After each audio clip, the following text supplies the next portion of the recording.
All right. Hello, and thank you all for joining today's discussion on climate proofing the grid. I'm Amy Bailey, and I'm the Director for Climate Resilience and Sustainability at the Center for Climate and Energy Solutions, or C2ES. Before we dive into today's lineup, I want to share a few housekeeping items for the webinar. First, the format of today's webinar will be two panel discussions with brief audience Q&A opportunities throughout. The first panel will focus on envisioning a modern resilient grid, and the second will shift to a discussion on the path forward, specifically the barriers and policies to overcome them. The time for the audience Q&A is limited, but we will try to get to many of your questions as possible, and you can submit those into the Q&A portion of the Zoom platform. Another note is that we have enabled closed captioning. To access that feature, click the button on the bottom of your screen. And we will be recording today's conversation, which will be made available on the C2ES YouTube page within 24 hours. If you have any technical questions during this webinar, please feel free to email webinar@c2es.org. In a few moments, we'll have a chance to hear from electric utility leaders and technology and grid experts. But first, I'd like to say a few words about our work at C2ES. Our mission here is to accelerate the transition to a thriving, just, and resilient net zero economy. And for more than 20 years, we've worked with policymakers, businesses, and other stakeholders to build support for effective and ambitious climate policies and practices. Core to our work is the conviction that smart, well-designed climate policies and business action that accelerates the low-carbon transition can grow the economy, sustain good jobs, improve people's daily lives, and increase the climate resilience of communities, especially marginalized communities. A critical piece of the climate resilience conversation is the electric grid and its ability to withstand the changing climate, especially as it undergoes transformational decarbonization. Now, the climate policy landscape is much better today than it was 15 months ago. The bipartisan infrastructure bill passed last summer established federal grant programs to increase the climate resilience of energy infrastructure. And the Inflation Reduction Act, signed by President Biden just weeks ago, will unleash historic levels of investment in the clean energy economy. As we focus today's conversation on the electric grid, I want to highlight just one set of new federal resources as an example. The Department of Energy's Grid Modernization Office will be making new resources available for grid and transmission projects. We'll drop a link in the chat to take you to a program conductor webpage showing the current status of several new grant and loan opportunities from that office. These federal resources and other policy tools will certainly help modernize the electric grid in the US while decarbonizing and increasing the resilience of the power sector. The steps add to an ongoing economy-wide push, and one such effort that C2ES recently joined is the Climate Ready effort, spearheaded by the Electric Power Research Institute, to develop an informed and consistent approach to managing climate risk in the power system. This is all great news, but with every extreme weather event, we are reminded still that there is much to do, which brings us to our conversation today. And we know that grid modernization and climate resilience include a variety of topics with many localized complexities. Our goal here is to shed light on the types of modern technologies and providers that can advance grid resilience while decarbonization efforts take off, and explore the barriers to deployment, as well as the policies that can help address those barriers. We naturally won't cover everything, but over the next hour plus, we're excited to host a great conversation for you and look forward to fielding a number of questions. In addition, we do plan to host additional conversations in the coming months, so please stay tuned for exploration of other facets of this issue. And with that, it's my pleasure to introduce our first panel. We're pleased to have Mike Bates, the Global General Manager for Intel's energy efforts, and a great convener of leaders across sectors. Mike will lead up a conversation with two electric utility leaders, Larry Bekkedahl of Portland General Electric, provides electricity to nearly half the residents of the state of Oregon, and Bill Hetherington, the CEO of Bandera Electric Cooperative in Bandera, Texas. Larry Bekkedahl is the Senior Vice President of Advanced Energy Delivery of Portland General Electric, where he oversees the system architecture and the upgrades that set the foundation for the smart grid. And as the CEO of Bandera Electric Co-op, Bill brings 30 years of experience to the co-op's innovative programs, including solar storage and intelligent grid initiatives. And just a reminder, as I tee it over to Mike, that you can submit your questions in the Q&A portion of the Zoom platform. After they have a conversation, we'll get to a few audience questions. And with that, I tee it over to you, Mike. Hey, thanks, Amy, and thanks to C2ES for putting this webinar on. A very timely topic. Really excited to spend the next 30 or so minutes with Bill and Larry, really talking a little bit about where this industry is going, why why even the topic grid modernization, what does it all mean? What are the market drivers? Maybe what are some of the constraints moving us forward? And I want to go ahead and dive right in with a couple of questions, if you're ready, Bill and Larry. So first question, again, I know grid modernization, we hear it every day. We hear the topic even more regularly these days with the whole infrastructure funding that's out there and the Inflation Reduction Act. We see money coming into this market through ESG investments. But I'll start with you, Larry. What is grid modernization? What does it mean to you? And then second half of that question is why? Why is Portland General looking at grid modernization? What are those market drivers that kind of keep you up every night in this transformation? Great. Well, thanks, Mike, and appreciate the opportunity to be here. I'm going to start a little bit with the why first, and because our strategy is really to be focused on decarbonization, electrification, and performing for our customers.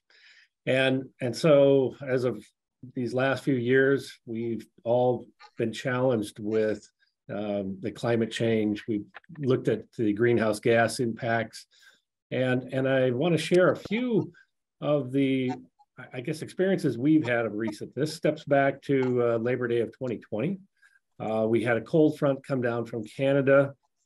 This is earlier in the year, so it's not a winter time. Normally that's a wintertime storm for us, but the winds blow from the northeast in. And the wildfires that resulted from that were tremendous, and the worst that Oregon had seen in terms of burning our forest, landowners, property, homes, and unfortunately there were people impacted in that to the extent of loss of life, and so it was a real eye opener for us to look differently, and we did perform our first public safety power shutoff at that point. The first in our history, and for a utility person to shut off power to somebody is just not that's not in your genes. That's not what we do. And so from a reliability standpoint, you have to change your mindset to think, okay, what am I truly doing here? Saving the public. But that impact, really resonated for me. But then shortly after, in the spring of 21, a few months later, we had an ice storm, 2 inches of ice in the Willamette Valley, just really localized, that wiped out for almost 2/3 of our customers the entire electric grid here in the Willamette Valley, and it was devastating. That was followed by a summer heat bubble that came through at 116 degrees here in Portland. And how many people would even imagine 116 degrees in Portland, Oregon? So we've seen climate change, and as I accelerate forward and think to this summer, we had August. August was, again, record temperatures, and our loads were actually up over 25% than August of 2021. So that probably due in large part to those that didn't have air conditioning the summer before when we had the heat bubble now have air conditioning, but also the loads that have come on due to chip manufacturing. We do about 15% of the chips in the nation.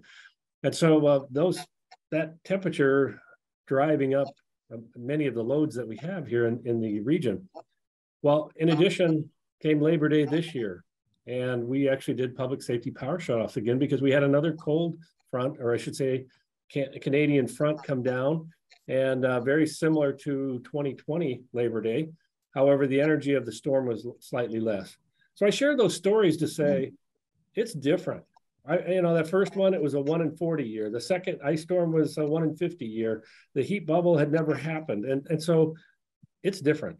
Yeah. And I think we all need to recognize that and to say to ourselves then, why are we doing this? And what is grid modernization?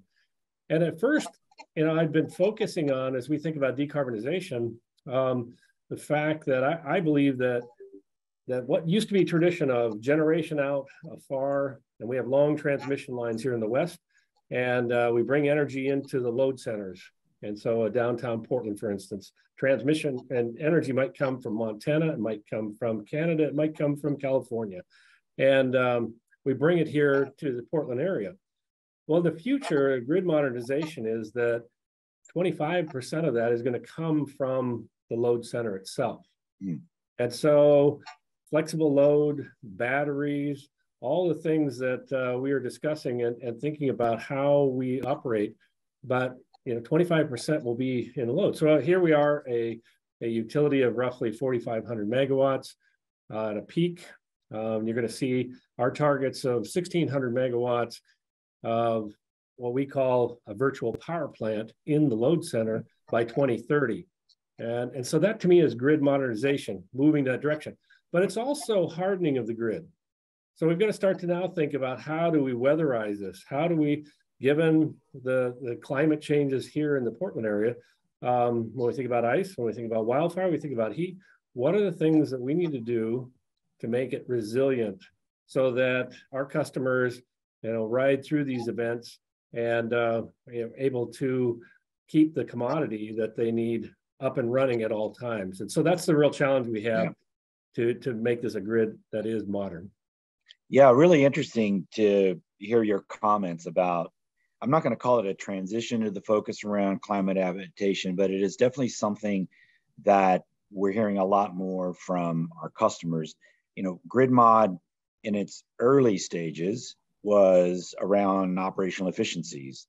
Then grid mod moved into the area of climate mitigation, the ability to integrate maximum amounts of renewables so that we can move to a more lower carbon energy system. And just to your points, Larry, I hear that a lot now, that there's a lot of sense of urgency to modernize the grid to prepare for these coming impacts of climate change, and not that they're coming, in 2030, 2040, 2050, they're happening today. I mean, what you just described sounds like Texas. And who would have thought, people would have thought the temperate climate of Oregon would never see those kind of swings. So anyway, really interesting to hear. So, hey, Bill, I know you're in Texas with me. You went through the Texas winter storm, and David is also Texas-based in Houston.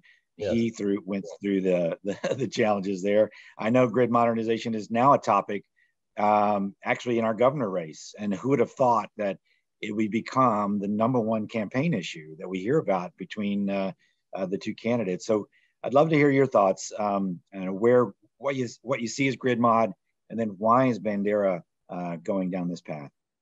Well, thank you, Michael. I think I would agree with you. Who would have thought that we'd be here in Texas talking about renewable energy and decarbonization?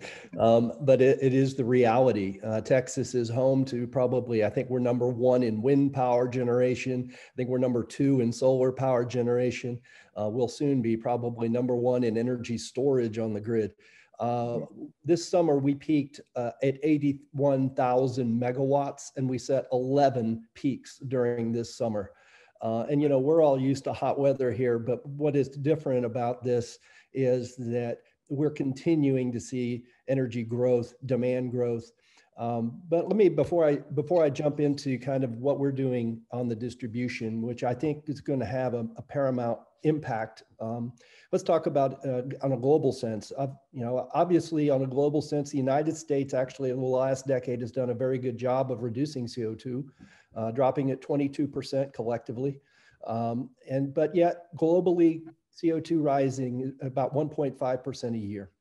And so at Bandera Electric Co-op, what we realize is we can't build our way out of this. We are going to have to educate our members, our customers about how they use energy. They've got to be given the tools so that they get so they can be part of the solution. what was encouraging is this summer when we were reaching those summer peaks is that we dropped, I think, 550 megawatts just basically through communication with customers, basically saying, hey, it's hot, turn your thermostat up. Again, you've got to engage with the customers, the users of energy, if we're really going to be successful in this. So for us, it's been developing technologies that help our customers, educate them, and be advocates, as well as providing the utility, our utility on the distribution side, the ability to manage these loads and prepare for the grid of the future. I mean, for me, grid modernization is preparing for electric vehicles. We're going to see a landscape dramatically different by 2030, where 11% of the transportation in Texas is electric. Well, that's going to add 17,000 megawatts to the load. We've got to do this in a smart way. And so we have to have grid technologies and modernization so that we can keep the lights on. No doubt. My team at Intel describes this grid modernization as flattening the grid in a way that allows for the highest and best use electron to be consumed by the market, regardless of where it's sitting. And we know those electrons are going to move around in different areas, and different services are going to be bundled around that. So I think that's kind of capsulizing the call to action, if you will. Let me ask another question, and this is a two-pronged question. And what I'm looking for, I'm going to ask Larry if you can comment on the types of technologies that your company's looking at, or that you've seen demonstrated, that are driving the path to grid modernization. And then similar question, Bill, to you. Once we build this grid, this modern grid, what are the types of services? You've talked about them already a little bit, but what? And again, we're recognizing we're talking to an investor-owned utility on one side and a co-op on the other. So maybe that's the right place to put these two questions. But I'll start with you, Larry. Share with us, where you see technology going. What are the new types of technology you're seeing that are driving this evolution? Now, Michael, I'll start with what I call visualization, or visibility into the grid. For many years, we've operated a grid where generation, transmission, we were seeing very in depth with our SCADA systems. We had a real-time contingency analysis modeling that we went from what was annual to seasonal to daily to every 3 seconds in terms of modeling and running a system and seeing it in detail. And if you're involved in markets, you're bidding, you're seeing all that information happening at that level. Well, now we're having to move that down into the distribution system and to be able to see down into customers. And it started with AMI meters and seeing into a meter, but now we're needing to see, what is happening in terms of distributed energy resources. That might be the solar on the rooftop, that might be a battery in the garage, that may be a charging vehicle, that could be certainly a heat pump, and the thermostat that Bill described, or it's the hot water tank. Those major elements that are in a home or a business, we need to actively be participating with and thinking about how we make that flexible so that we can balance the system, because we have generation over here that, when we generate, we've got to have a load over here traveling at the speed of light. We don't have a lot of storage out there yet. We're putting batteries, but we don't get a lot of time to hold that energy. But every time the load moves, we got to move generation. Well, now when the generation moves, we need to be able to flex the load as much as possible as well. And so we're in this quandary of trying to make sure that we're balanced at all times, and we need that flexibility. I like to think of it as pulling levers. We need all the levers that we can pull to make it happen. So when Bill described, having, whether it was demand response with customers and being able to influence that during those peak moments, and making sure that we have capacity, making sure that we have the energy supply, those are all really, really important elements now as we think about the grid.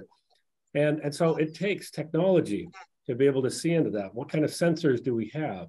And in fact, I believe we're going to get into what I would call the autonomous grid edge, and having the interaction taking place at the grid edge, so that things are balancing and on operating at a local level, not just at a wholesale level.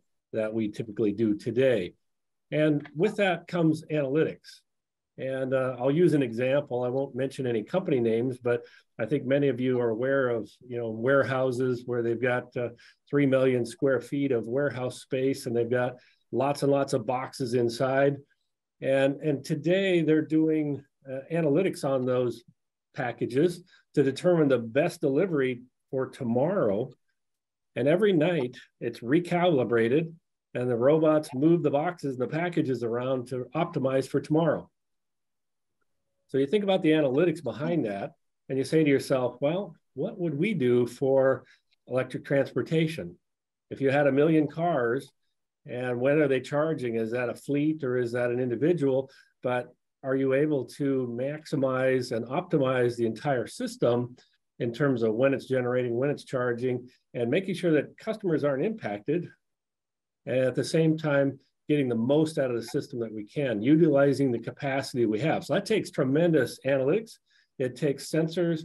It takes the ability to and what I would say, modernize the grid so that we can see into it and in fact, manage what is happening across the grid to keep it affordable and reliable, because nobody's going to put up with an unreliable grid. I mean, customers will not put up with that. We see that.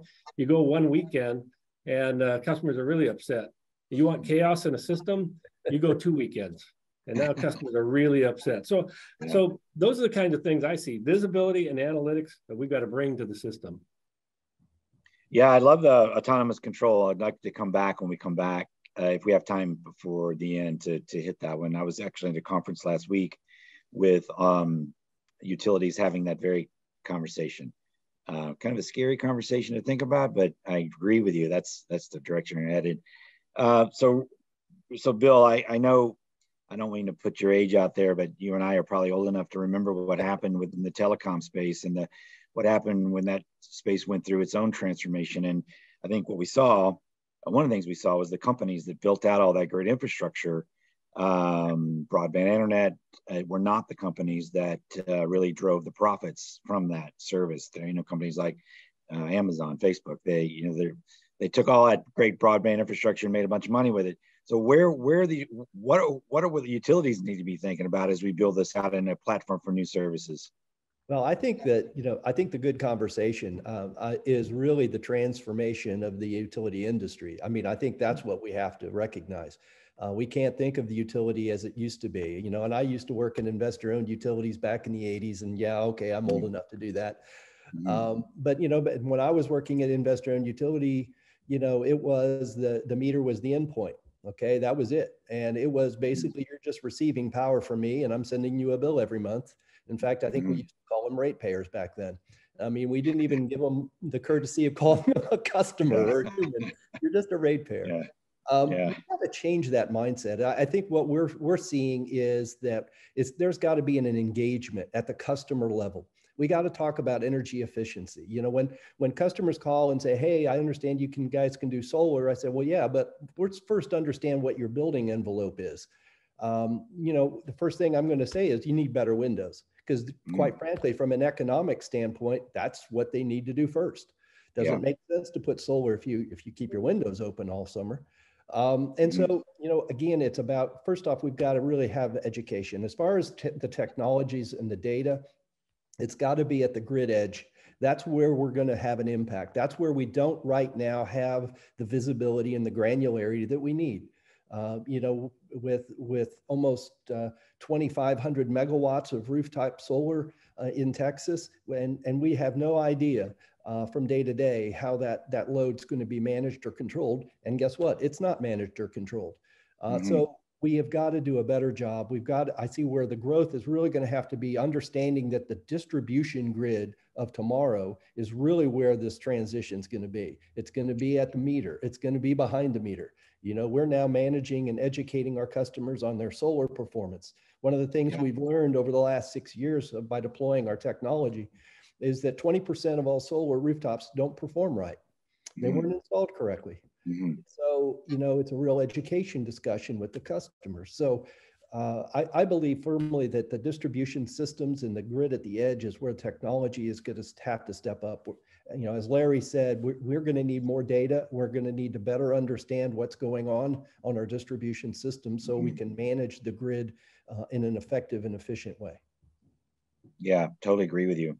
And it is a challenge, and it's a challenge that's got a mounting sense of urgency driven by some of the market drivers that have already been described and discussed, and including the reaction to some of the, climate events. The threat of wildfires, with rolling blackouts, and some of the other things we just talked about are forcing or moving people to even adopt even more of those distributed energy resources that you just described. So in related to the sense of urgency and the timing and how fast we can move as an industry, I know there are impediments, and one of them is how we procure technology. And I know from an investor-owned utility, which is in a rate-regulated market, there's, I'm going to say, maybe potentially challenges to procurement the way it has been in the past.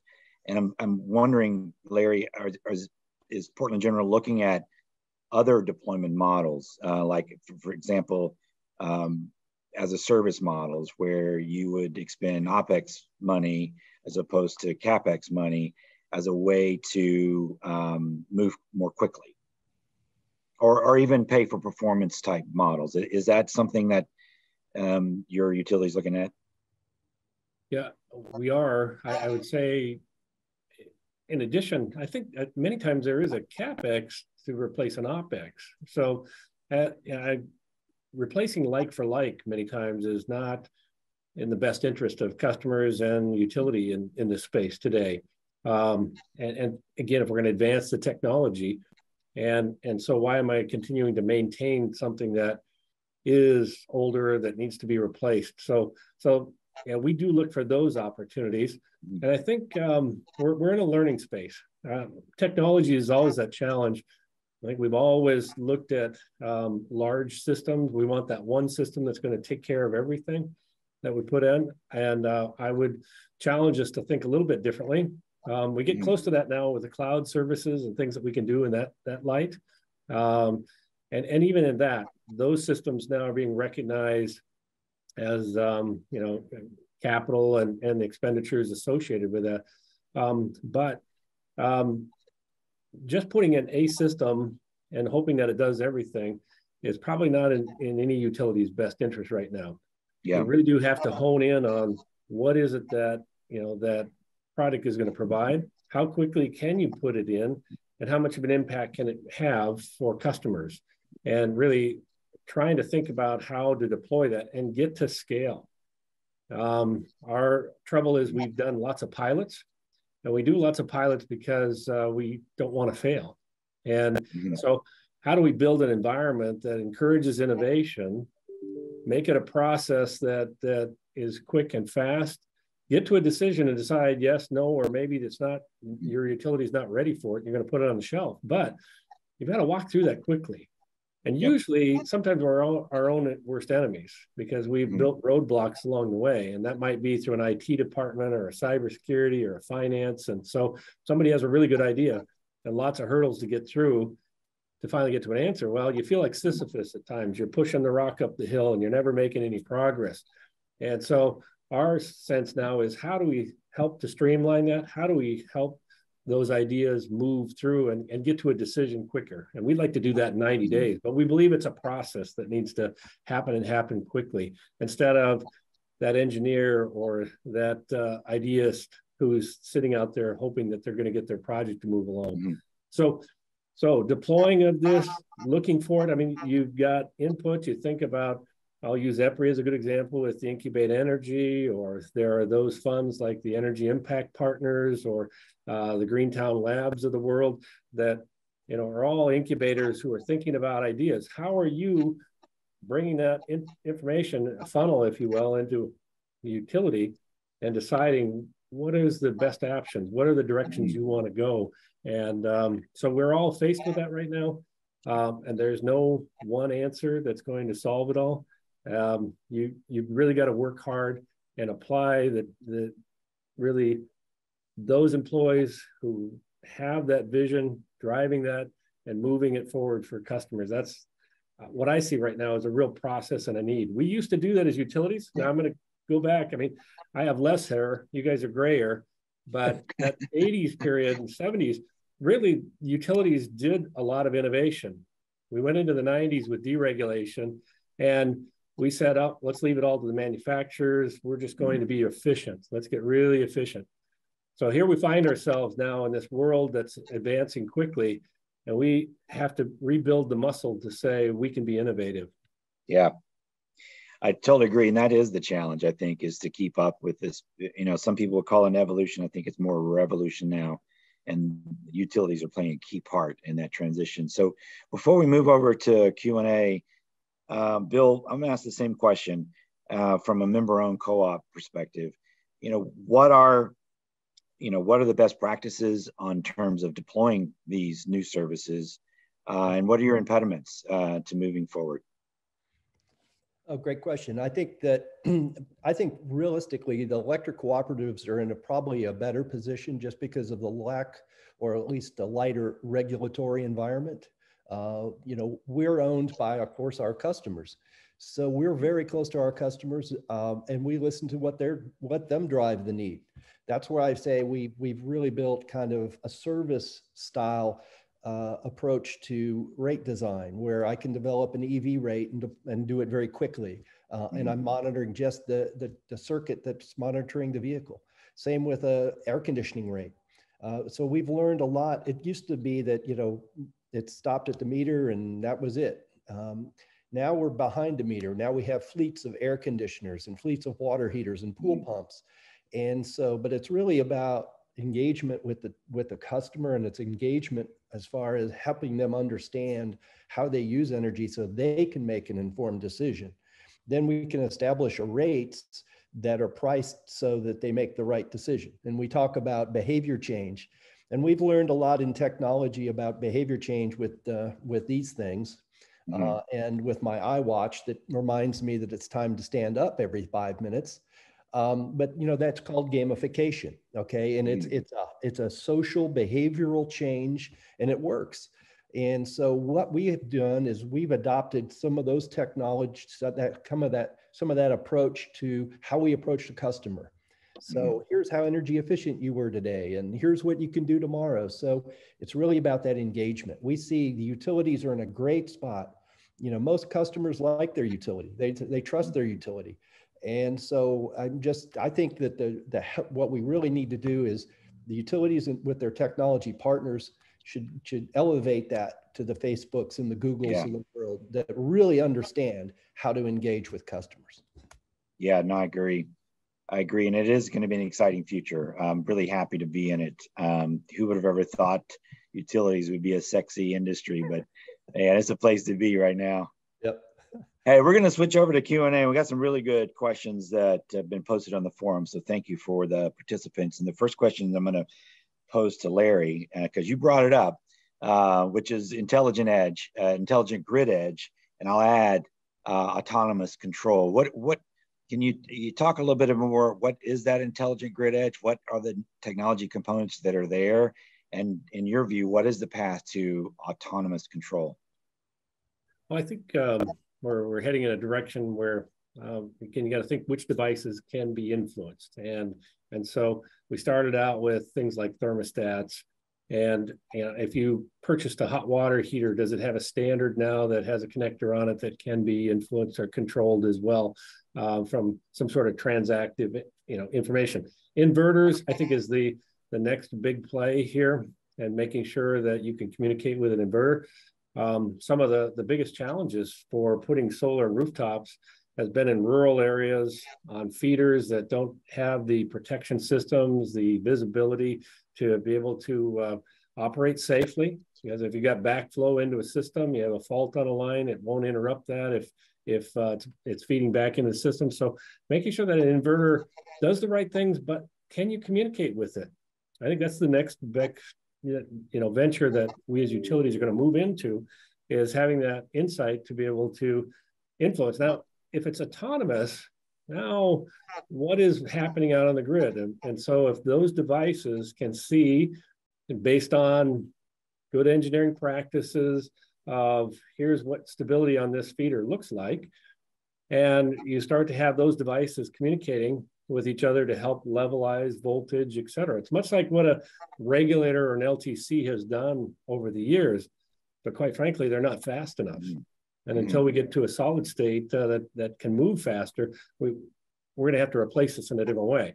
So managing that voltage, because we don't want to damage equipment of customers. We want to make sure that that voltage is maintained at all times.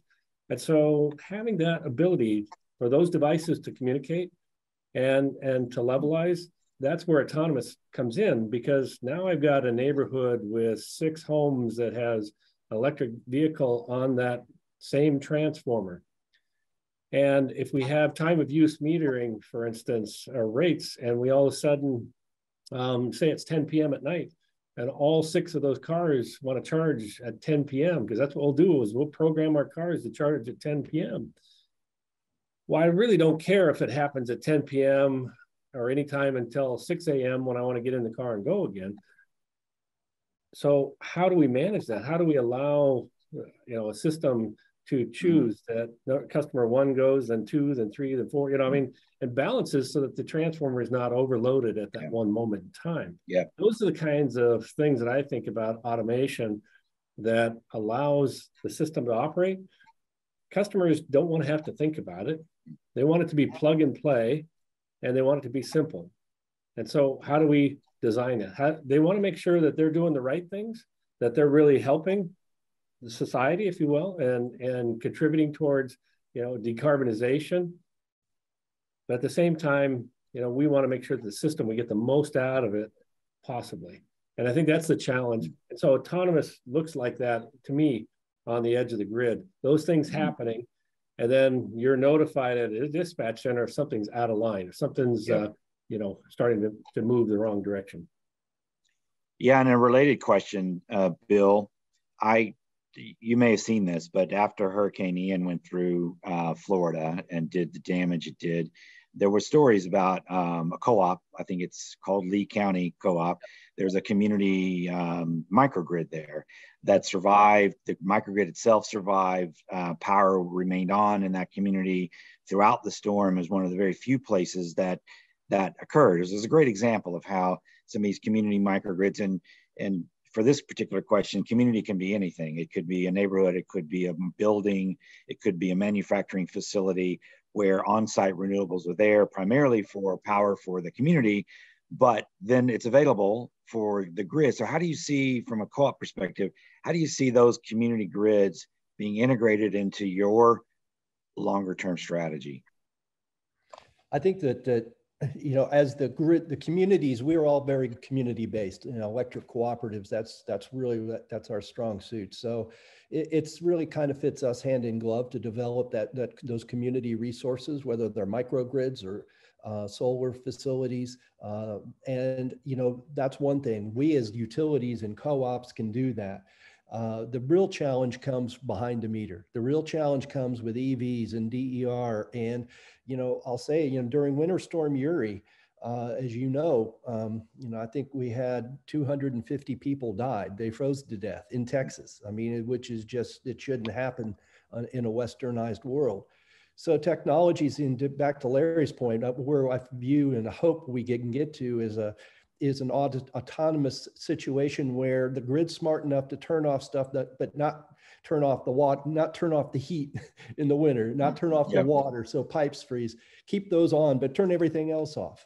We could have, when we hit Uri, we were monitoring all our devices behind the meter, and we had everybody was charging their electric vehicle. And this is a time when it was $9,000 a megawatt hour.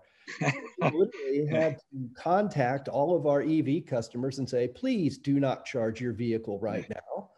But it's that behavior, on any storm, people go and get gas. They go into the store and get water. It's just that mindset. But in an electric world, you do not want them charging a vehicle during an extreme winter event in Texas. And so those are the things that we see. And again, I get back to no customer really wants us touching their stuff, but they do want to do the right thing. And it's through that engagement in providing them access and transparency to see what they're doing in real time that gets them engaged with you. Yeah. Wow, great note to end, Bill. Thank you. And Larry, thank you. I really appreciate the time. This has been a really great panel. I'm glad that it's recorded. I have to come back and pick up some of these nuggets. So, hey, Amy, thank you very much for hosting us today, and really appreciate the great Q&A. I'm sorry we couldn't get to all of them. No, it's great. We'll bring you back on near the end of the webinar and maybe catch a few more questions. So thank you for that conversation. Yes. Lots of insights about the drivers around modernization efforts and a look at the technologies that some of the utilities around the country are starting to deploy, and some of the considerations around that deployment, and you know what's working and what has some promise. So I'm pleased now to shift gears a little bit to take a look at a different layer of this issue, which are the barriers and the policies that can help us overcome them. And so thinking about the conversation that we just had, what's standing in the way, and what's exciting right now in the policy world for this. So for this part of the conversation, I'm pleased to introduce two great leaders, Karen Wayland, the CEO of the Gridwise Alliance and principal of KW Energy Strategies. Karen is an expert in national energy and environmental policy and has served in leadership positions throughout government and nonprofits, and advised on many energy policy efforts that make her a perfect lead for our conversation today. And with Karen, we have David Holmes, Dell Technologies General Manager for Energy, where he develops Dell's energy solutions and product strategy. So Karen, I'll leave the conversation in your hands, and then I'll bring the full group back for the last 10 minutes for some broader audience Q&A. A reminder to our audience, you guys are putting together a lot of great questions for us, and just keep it up. It's submission in the Q&A box in your Zoom screen. So Karen, I'll leave it to you. Thanks, Amy, and thanks for reminding me to give a little plug for the Gridwise Alliance annual meeting, which we call Grid Connects. And if you're enjoying this discussion about the interplay of technology and policy and how those two drivers set the stage for grid modernization, you can join us on December 5th and 6th here in Washington, D.C. For 2 days of exciting conversation. And if you are a state and local or federal employee of government, and you've got a .gov email, you can join us virtually for free, because we recognize that so much of the work to modernize our grid, to have it be the platform for reliable, affordable, resilient, and climate-friendly electricity is about policy. And so your policymakers, we want to make sure that you have access to the latest discussions around technology and policy. So David, We've talked about this before, but we are not moving as fast as we should be, and grid modernization is happening really in a patchwork fashion around the country. So what are the barriers to widespread deployment of all the technologies that we know need to be in place in order to give us that grid as a platform for decarbonization? Thanks, and thanks for having me today. I think the thing that I reflect upon when I think about this is that Bill said, you know, the grid at the edge is where technology needs to step up. And there's an extent to which that's true. But when we think about barriers, one of the things that surprised me, I'm a technologist that's worked in the energy industry for over 2 decades. And what I've noticed over the last few years is that I'm spending more and more of my time in places like DC and New York, talking to politicians, to regulators, and to policy advisors, rather than spending time with technology teams working out what the roadmap and strategy should be for developing and deploying the technology that's so desperately needed to improve grid resilience, reliability, to decarbonize the grid, to ensure that there's an abundant supply of the energy that everybody needs, and that we're minimizing the carbon intensity of consumed energy. So I think one of the things that, there's a broad landscape of stakeholders who are involved in ensuring that we can effectively deploy these technologies, but it starts with the policies and the constraints under which individual utility companies operate, the regulatory environment, whether it's the Public Utilities Commission, whether it's state regulation, whether it's federal regulation. If you think more globally around national regulatory environments and then pan-regional environments, organizations like the EU.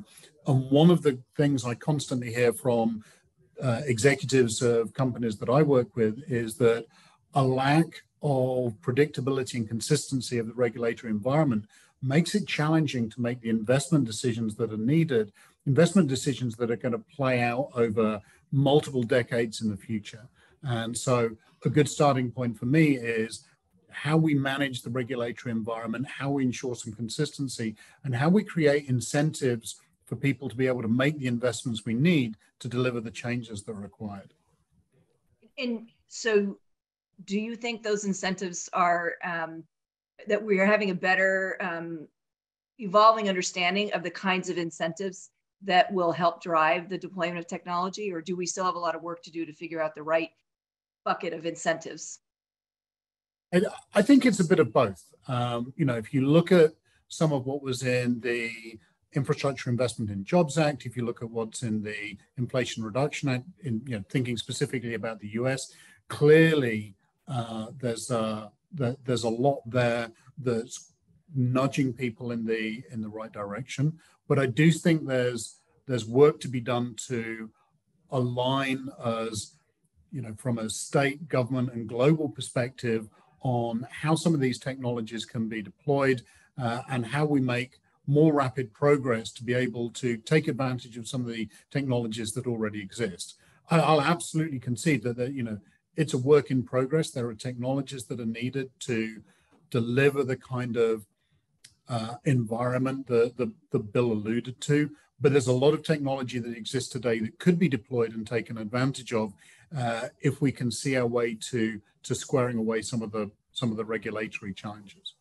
So I want to get to the infrastructure bill in a little bit, but I want to tease something out with you because you are a technologist, but you're also not from the United States originally, and we're seeing grid modernization investments happen all around the world, but in many places in the world they don't have to grapple with the federal and state jurisdictional issues that we have here in the United States, where we have FERC dealing with the bulk power system, and we have states dealing with the distribution system. And just for our audience, this is largely a conversation today, not about new transmission and FERC jurisdiction, but about what's happening on the distribution system, where the states have primacy. So can you speak a little bit about what you're seeing, that kind of jurisdictional lines and how they might be affecting the deployment of technology?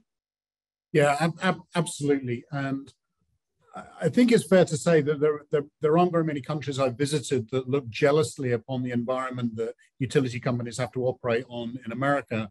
But everywhere I go, there's different levels of complexity. But there are certainly a number of places where there's a clear line of sight to the need for digitalization of distribution networks, a transformation as to how technology is deployed, particularly at the substation level. And then you look at countries like the Netherlands that are reevaluating how they manage things like metering. We talk a lot about smart meter technology, but there's an extent to which smart meters have solved the problem of not having to send people to people's houses to write down a number that's displayed on a meter.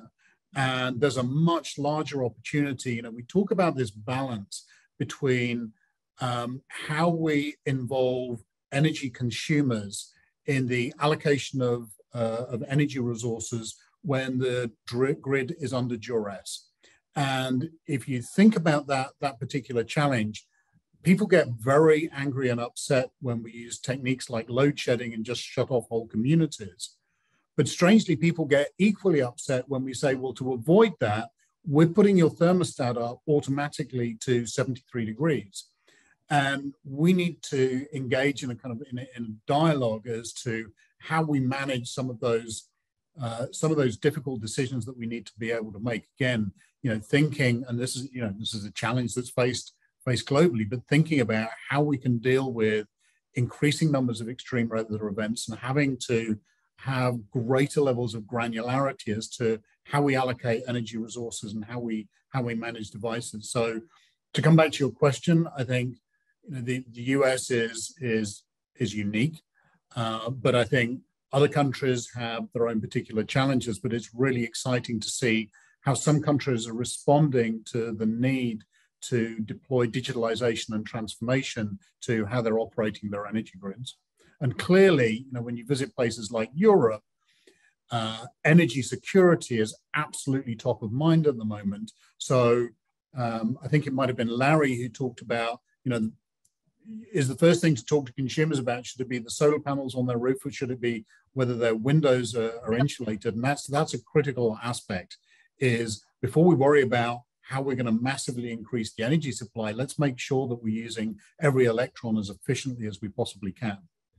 And that you're getting at the heart of this discussion, which is that that part of the driver for all this change is the changing nature of the customer and the relationship. Now, it was a ratepayer customer, the engagement with the grid, both the ability to participate in generating electricity, to participate in moving electrons back and forth across that meter. It really brings home the importance of that meter as the interface between the customer and the grid.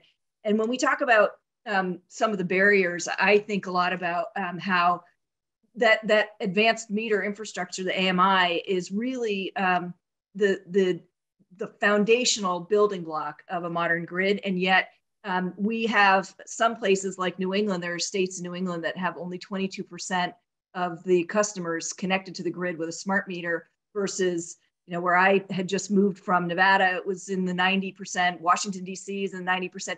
But even those smart meters are not the smartest meters they could be. Some of them were deployed with the Recovery Act money in 2009, 2011. And the next generation of smart meters today have completely different capabilities. I mean, Larry mentioned some of them, the ability to control voltage and regulate the power quality, which is so critical. And yet, some of our members have gone to their public utility commissions to get approval for AMI and have been turned down. So that's another barrier, is really building the case for these technologies and the benefits that they will provide to the public policy makers. So I don't know if you've got any thoughts in reaction to that. No, I do, and there is an interesting dynamic. You're absolutely right about smart meter is this catch-all term for some relatively unintelligent devices that can capture a few bytes of data every 15 minutes through to much more intelligent, much more capable devices, which can make a material impact into how we're managing, particularly the distribution networks. But you raised an interesting point about utility companies trying to find this investment case when they're going to the utilities commissions, and obviously the PUCs are looking out for the consumers. They're trying to find out what the best fast forward for the consumer is. And clearly one of the dichotomies, and we find this when we're talking to utility companies, is for so many decades now, the basis of operations of a lot of particularly US-based utilities has been, we will allow you to make money on the capital investments that you make. We will approve a capital expenditure budget and you can have a rate of return or a margin on that. And when it comes to your operational costs, well, that's really on you to manage and to minimize. And so you see this interesting financial challenge where companies are trying to maximize their capital budgets and minimize their O&M budgets. But as a technology provider, we're very much looking to help partner with energy companies and say, actually, we can deliver better outcomes for you based on different economic models, which are more aligned to delivering business outcomes based on an operational expense. But they then become unattractive because you can't make a rate of return on those. So coming back to your point, there is this question of, how do we reevaluate the way in which we manage, some of the ways that utilities are funded and the ways in which they're allowed to make a rate of return. And that's one of the things that's clearly under discussion and is recognized as a particular issue in the industry today. Yeah, and in fact, I think maybe we should tease that out too. Larry mentioned CapEx, OpEx in passing, and I think this is a really fundamental barrier to deployment of technology, which is as the technologies become more digital, that we talk about digital substations, which are no longer, massive build outs of grid equipment. They're becoming much more digital, and also the functionality is much more responsive to the rapid changes on the that the grid has to deal with. That traditionally those digital assets, the software, the data analytics were considered, CapEx, not the hard steel in the ground, and that utilities could earn a return on. So really thinking through how you allow utilities to recover the cost for these new digital resources, I think is critical. Yeah, that's right. And again, one of the challenges is if you go back, even just go back one decade and look at the operational technology systems that are being deployed inside substations. These are, very basic computing devices that are required to, keep the lights on and ensure that we could monitor and that we could protect substations. But there was not a huge amount of computational capability. The ability to capture huge amounts of data was very limited. And as people deployed these systems, they really thought about deploying systems, information technology systems, essentially, that would have the same life as some of the infrastructure that's designed to run for decades. And as anybody will know who changes their iPhone every 2 years, technology advances, and if we think about the complete transformation and increase in the number of points of generation and the amount of intermittent generating capacity, and need to be able to capture and analyze orders of magnitude more data right at the very edge of the grid becomes really quite existential.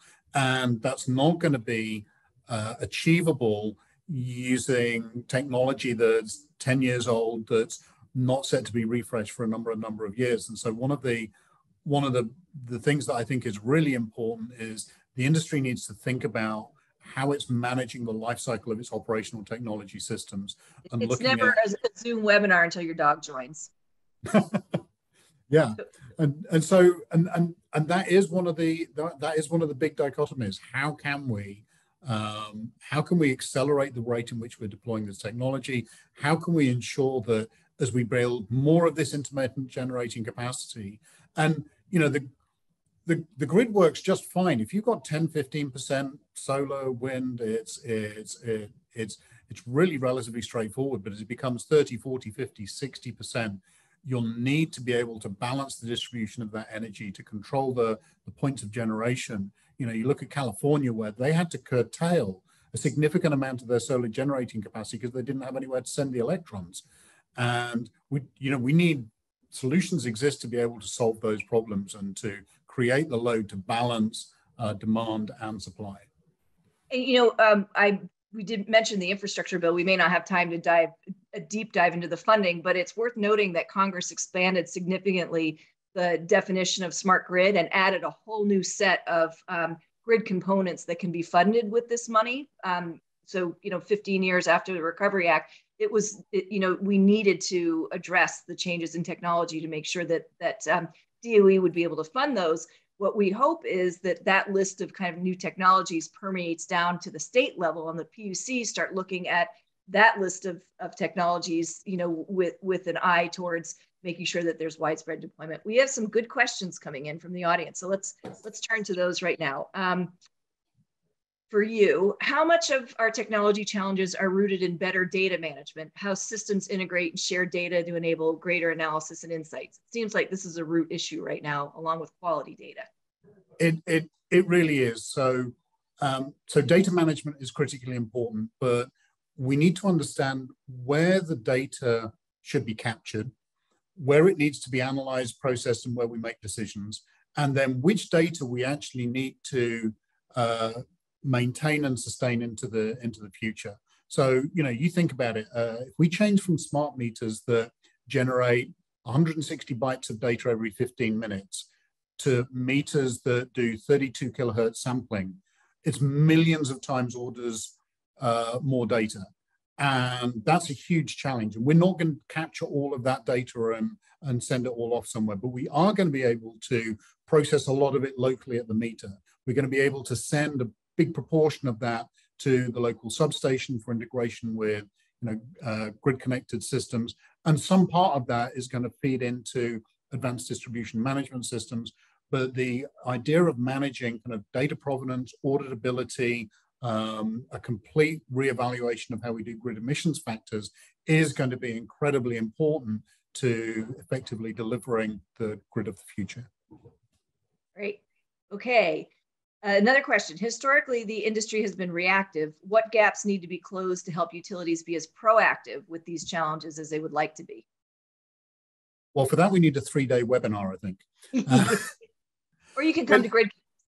Yeah, I mean, I think the quick answer is that one of the big gaps is really around.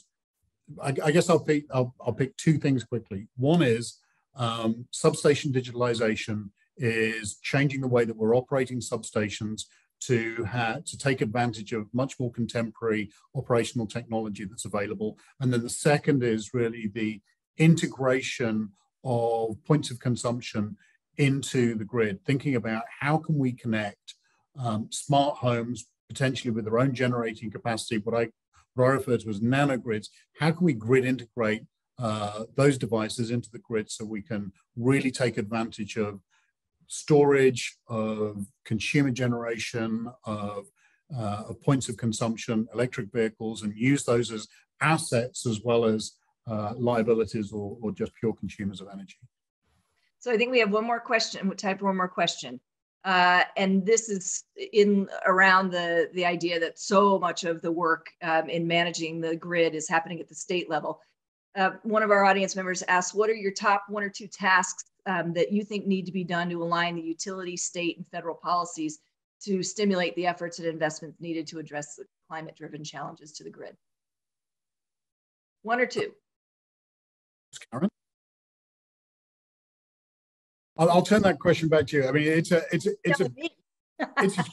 a huge question, and one of the real challenges that I see is that in some states there's really good alignment between state and federal regulation, and in some places there's a lot of tension.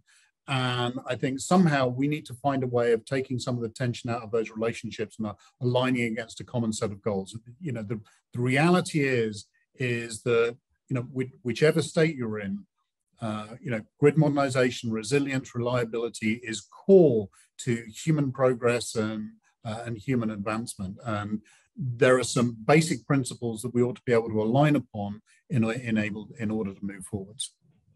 Yeah, and I mean, that's the whole point of why we're looking at our grid modernization index differently going forward, because it used to be that we ranked the states with a series of questions, and some of them had to do with the policies at the state level, like you got extra points if you had a climate change regime or renewable electricity standard.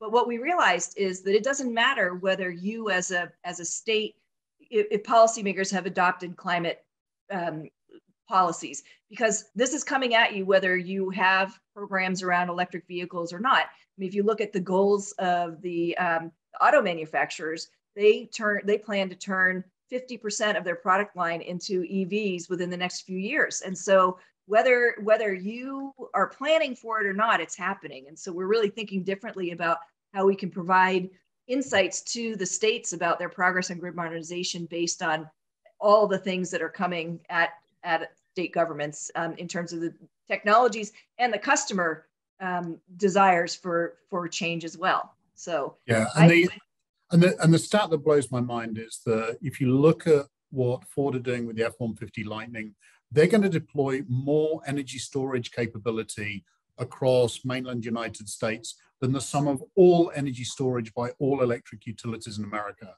And we really have to think about what that capability brings to grid resilience and reliability and sustainability really, really hard. Yep, it's a game changer. Hi, Amy. Hi there. Thank you for that awesome discussion. I want to go ahead and invite the rest of our speakers back to the screen here. And I have a few questions for the full group just to kind of close out our conversation today.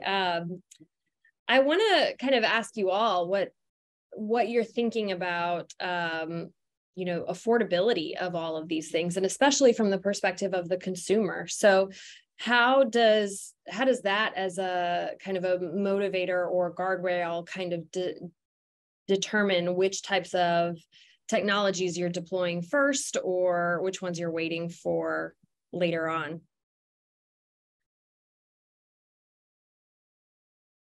Yeah, I'll start. Just really quick comment. I think, for its history, utilities have been charged with reliability of service, and they've been willing to pay for the cost to create a grid that provides reliability of service. I believe, and I think that research would support this, that customers are also willing to harden the grid for reliability. And I think and pay for the cost to harden the grid, going back to some of the comments that Larry was making. So I think the game has changed somewhat. And I do think customers and the market in general are looking for more investments, and there is an appetite now to deploy some of the things we're talking about. But I think, our point to Congress when they were thinking about the infrastructure bill was that these are massive projects that if you want to make sure that they happen in sync with all the other changes that I talked about, that we need to accelerate and expand the projects that all the utilities are planning anyway, but may be staggering over a number of years in order to manage the impacts to the consumer and ratepayer.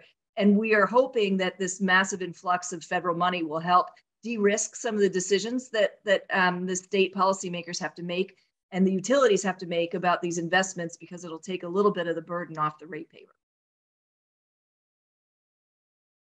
I guess I'll agree with Karen's statements there that that infusion is really important right now, and finding the right projects that we apply those dollars to can be just as important. Customers, if I worry a little bit, transportation electrification is coming, and are we planning? Fleet services, especially, those are large loads and feeders that are probably already loaded, and so how are we thinking about getting ahead and planning and forecasting that very, very quickly? I don't believe we as utilities know enough about the fleet service business yet. And the sooner we get on top of that, the better. I like to use the analogy of the frog you put in the boiling water or in the pot of water, then turn the heat up, and they'll sit there until they boil, and it's too late. So we don't want to be that frog boiling in the pot. We want to be ahead of this, see it, and react very quickly here. So I would say transportation electrification is a big one that we're faced with. But the CHIP Act, if you have chip manufacturers in your locality, that's going to have a huge impact as well. And if it takes you 3 years to order a substation transformer today, you're already behind. Yeah, I'll just put in my 2 cents. I think that, affordability is really important. And, we've been at our co-op, we've been able to hold our electric rates flat. Even after Winter Storm Uri, we're pretty much unique, I think, in Texas to do that. But we are very much connected to rural America. And I'll tell you, with inflation right now, customers are really getting hammered, as you might expect. It's important that we as utilities recognize that. And I understand the importance of spending capital money to build the infrastructure, but we can't go hog wild here. That's why I think we have to bring the customers into the discussion. We have to explain to them what's driving the cost so they at least have some visibility. I think historically we've done a poor job of doing that. With data that we can display real time behind the meter, they are starting to understand that it's kind of the obligations on them to control the way they use energy, and energy efficiency has got to be a part of the solution. So this can't just be, let's go build money or let's go get money and just start building. We can't, as I said in the first part, we can't build our way out of this. We'll never be able to keep up. And so we've got to be smarter about it. And so that's one of the things. With regard to the Lightning, we were able to host the F-150 Lightning on their national launch here at one of our wineries. We basically were used our technology to charge 13 150 Lightnings. They draw 80 amps at 220. So I want you to all think about that. You go home to your house, pull out, open your panel and say, okay, where's my 80 amp breaker? You don't have one, okay? So it surprises me how really disconnected the automotive industry is, as far as, you know, they're just building trucks and not worrying about how you're going to charge the truck, which is a whole different discussion. Thanks. Well, that truck also provides backup power to the home when the grid goes down, right, Bill? That is correct. We were able to basically run the power for the complete winery off one F-150 Lightning. Amazing. That's fascinating. So I want to kind of end today's conversation on a bit of a lighter note. So not that this hasn't actually been a really good, positive conversation. What are you most excited about as you're looking ahead and thinking about the new steps that have been happening out of the federal government, whether it's the Infrastructure Act or the IRA? What's getting you personally most excited and within your own organization? Well, I can start because I watched the infrastructure bill from the very beginning. In fact, we had our recommendations for the grid out before they were even contemplating an infrastructure bill.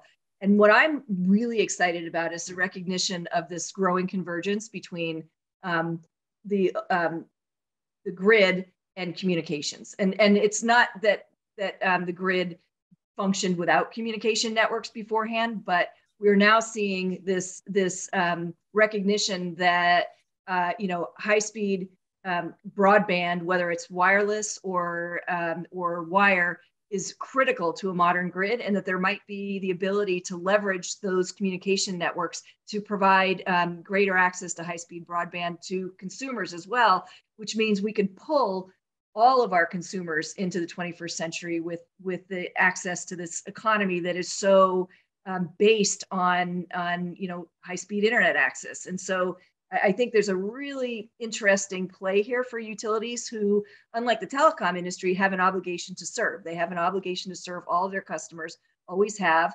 And I think there's a real opportunity here for a twofer, which is a modern grid and allowing communities that have been held back because they don't have access to high-speed internet to get that access. And there's money in the infrastructure package for specifically for utility building out broadband networks. Well, I'll go next, and I'll say the thing that's exciting me most is the energy companies I'm working with are kind of beyond the could we, should we phase of grid modernization, automation, and digitalization. And now the conversations are, how do we do it? Let's go. How do we, where do we start? How do we accelerate this? And how do we make it go faster? And I think this changing conversation from, the thing that inspires me a little is how lots and lots of utility companies are really moving from a very conservative disposition towards, how grids are managed and how things will evolve to really a more agile and more thoughtful way about how can we meet our obligations to reliability, resilience, but accelerate this necessary transformation to the grid?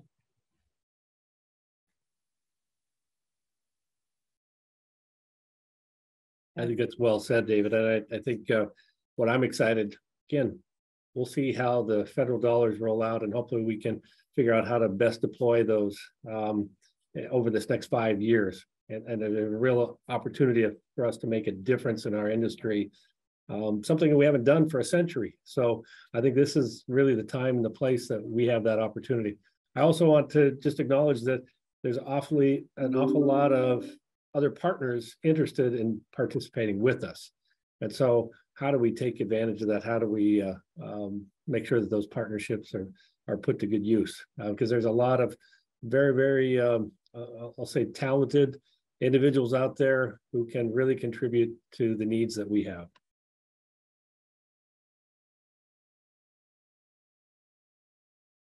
Great point. Why don't we go Bill and then Mike? Okay. Well, I'm excited about, well, I'll say this, we provide broadband to our members and fiber to the home, fiber to the router in the home. So we can troubleshoot any issue in the home without rolling a truck. And we started doing that about 4.5 years ago. And now I make more profit and more margin on my broadband telecom side of the business than on my electric utility, which is, of course, what helps us keep our electric rates affordable. So that's what's exciting for me. It's great, when our customers have internet. That's really a game changer for them, especially with COVID. During COVID, we offered free internet for kids who are on the free lunch program.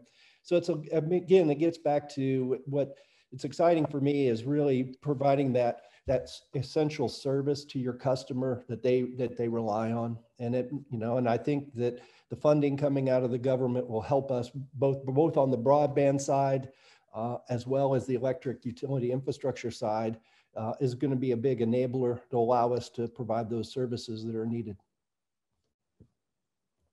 Yeah, I'll just quickly close in interest of time. I think what I'm looking forward to is seeing the similar impacts of what the ARR funding did for the deployment of smart meters. Again, probably not so smart today, but back in the day, they were smart. And it was widespread commercialization from pilot to commercialization, like to Larry's earlier point. So I see the same potential impact here around integration of renewables, building out the EV road infrastructure for charging. And then in another area we've talked about is around water and climate adaptation around water. So really de-risking the commercialization of those areas. Great, thank you. A good place to end. And I just want to say I really appreciate everyone's time today, and so glad that our audience could join us. And I want to remind everyone that we are going to post this recording on the C2ES YouTube channel after the fact, so we can go back and remind ourselves of all the great and interesting things that were brought up during this conversation. And I just want to also mention that this is a conversation that C2ES is very interested in, and we do plan to continue diving into it more as the coming months move on. And I hope to see you, Karen, at Grid Connects and others here on the call, and look forward to keeping the conversation going.